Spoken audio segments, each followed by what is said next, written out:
Today's sponsor. I don't take sponsorships, and it's not a matter of some oath I took to never take a sponsor, but more so my own stubbornness and wanting to do videos my way, among other things. And I get why other YouTubers do take them. I don't blame them for when I know it basically doubles your revenue. I don't want to sit on some moral high horse and preach how I'm better than all those other lowly YouTubers. At the same time, I get why people hate them. If you don't have YouTube Premium or an ad blocker, they act as yet another annoying interruption that almost never fits seamlessly within the video and completely destroys the flow. It's to the point most people can see it coming before the segment starts and habitually know how to skip the exact length of time past a sponsor. It doesn't help that a lot of the products have red flags written all over them if you give them a bit of thought. I remember the first sponsor I ever saw was Raid Shadow Legends. It claimed to be an epic mobile game with console-level graphics on a mobile device? And then there was the red flag of it being a free-to-play mobile game? Yeah, nah. Sometime later, I did some research and found out it was just a turn-based RPG with gacha mechanics and a button that makes the gameplay itself? Yeah, no, imagine if in Devil May Cry I could press a button that makes Dante get an S rank for me. No! That defeats the whole purpose of playing a video game. And when the Disguises video blew up my channel and started my YouTube path, you want to know who I got my first sponsorship offer from less than a month after that video came out? You guessed it! Raid Shadow Legends! I said no and learnt a critical lesson in the coming weeks. They don't actually keep track of who turned down their sponsorships, as you'll get another email within a few weeks. And this kind of taught me to just not respond to emails I don't like and just ghost them. I'm so used to not taking them and getting lots of dumb emails anyway that it's just become the norm for how I operate. Most YouTubers go well down the sponsor rabbit hole far before the point I am now, and yet I simply never started. Also, speaking of my channel size, I am really close to 200k, and if you'd like to subscribe, that'd be great, thank you. And it's not like I'm opposed to ever taking sponsors. In fact, I have a few examples of where I've worked with brands in similar ways to a sponsor, of which I'll bring up later in the video. But first, let's go over the 3 main reasons I've nailed down as to why I don't take sponsors.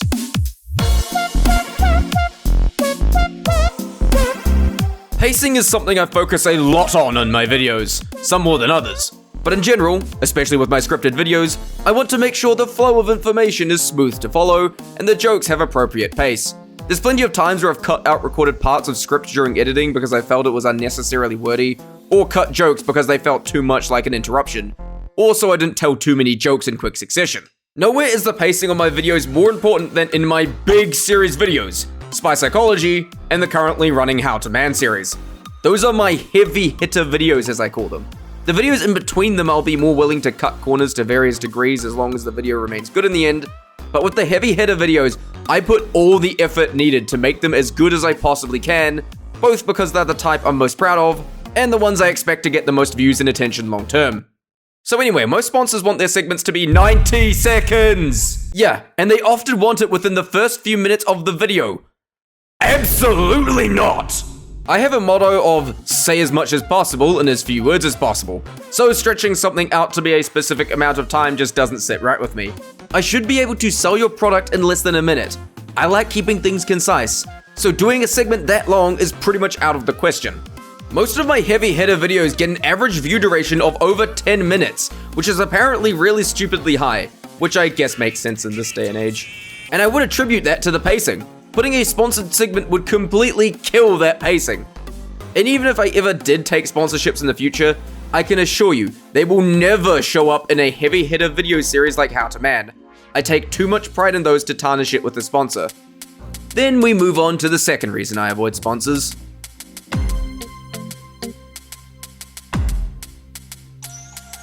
I feel that to be comfortable sponsoring a product, I need to actually use the product myself so I can at least confirm that what I'm selling is legitimate. Of course, this puts things like Raid Shadow Legends out of the question. Then I'll get other things like VPN ads, which I will say there are legitimate uses for VPNs, most notably hiding your location. However, the issue I have with VPN sponsors is the method of advertising. They often fearmonger about how you're definitely probably going to get hacked, that this VPN will protect you for sure. Wait, isn't this just the same sales pitch as an antivirus?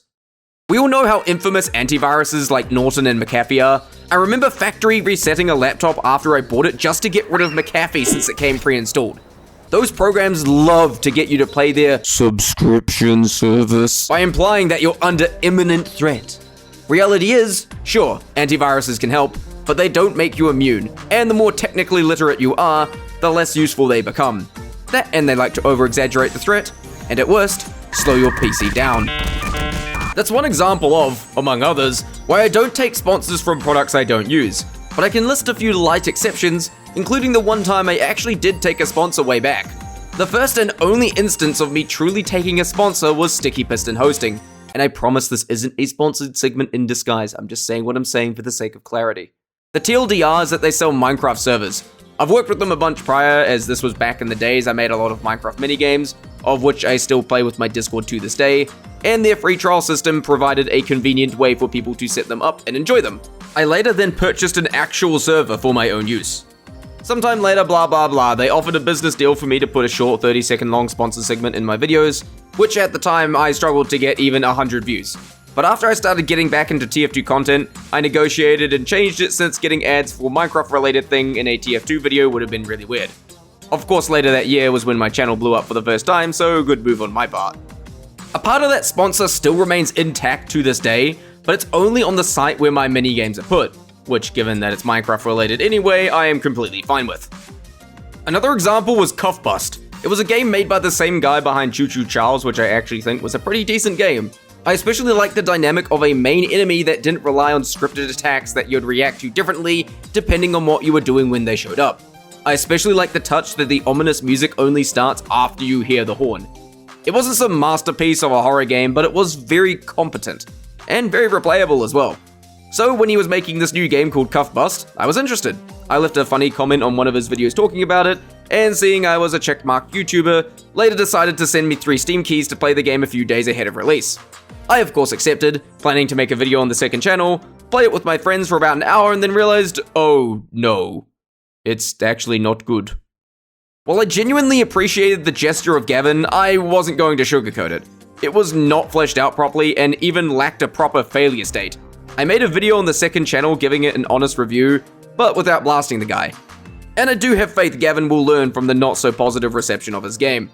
I don't think he was trying to scam people or anything. I just reckon he bit off more than he could chew and needed to learn that lesson. Final example was actually a physical product. It was a doohickey for snow removal, and they were specifically seeking out New Zealand YouTubers to demonstrate their product.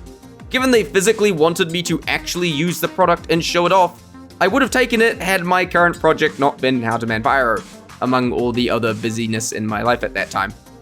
That being said, I actually did respond to them, politely declined on the grounds I wouldn't be able to demonstrate their product sufficiently, but thanked them anyway for getting a nice and legitimate offer for a change.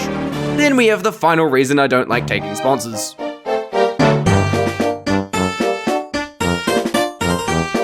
As cheesy as it sounds, I make video for the audience.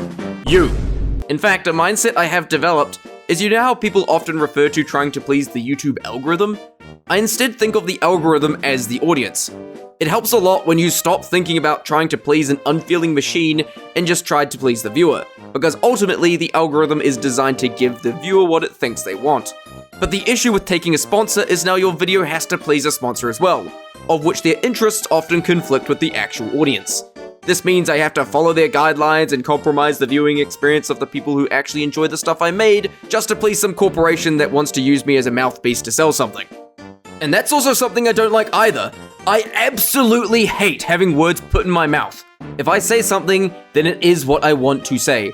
I'm only going to say something someone else wants me to say if I actually agree with it strongly enough to warrant it, which means you wouldn't catch me dead trying to convince you that Raid Shadow Legends has engaging gameplay.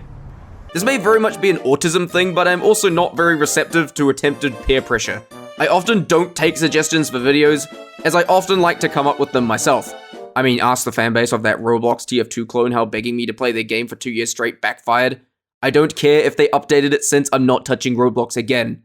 But yeah, I like being true to myself, and I like to please my target audience. It's a balance of making money off of it while still treating it as an art form, and sponsors putting words in my mouth doesn't sit well with that. Now let's go over some funny stories of sponsors.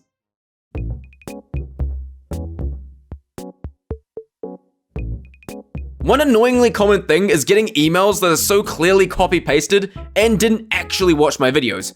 A big giveaway of this is when they open the email with, "Hello, Jonto Hill 2 team." I mean, it is an indirect and unintentional compliment that they can't fathom that this channel is run by one guy, but the vast majority of my audience is pretty aware that I'm a solo act. And while I ignore most sponsorship emails, there is one type of sponsor I absolutely hate with a passion: gambling sites. They're the only ones I respond to, and I do with one simple sentence: I don't advertise gambling to children.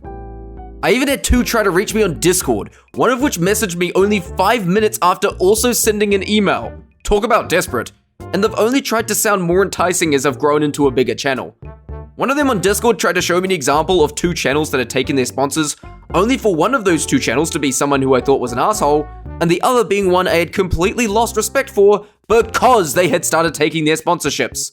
Then the other one, after I gave my usual response about how I don't advertise gambling to children, argued back, I think we can agree we're past the age of children playing TF2.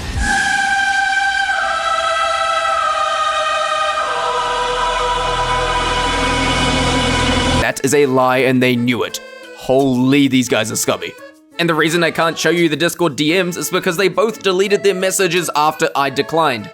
Talk about slimy. Another specific sponsor that won't leave me alone, let's simply call Hostility Lightning, because I don't want to name drop them. I keep getting emails from these guys and they're basically the Raid Shadow Legends of current day. Honestly, speaking of, have you ever noticed that you almost never see Raid sponsorships anymore?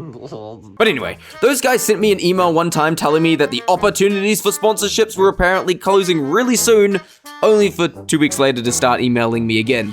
I am too autistic to fall for your pathetic attempt at FOMO.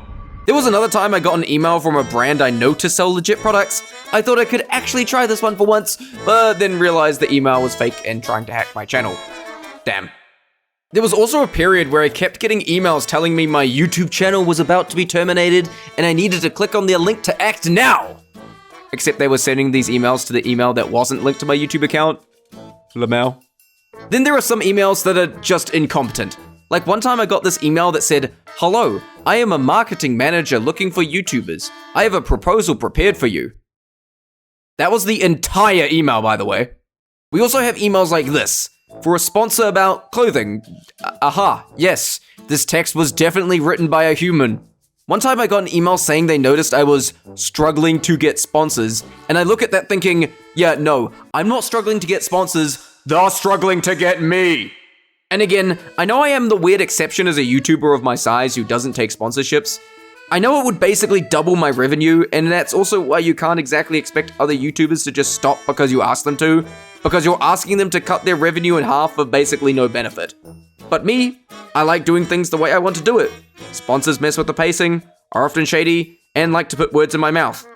I'm not saying I won't ever take a sponsor, but I am very particular about the type of stuff I like doing. And I like to do it my way.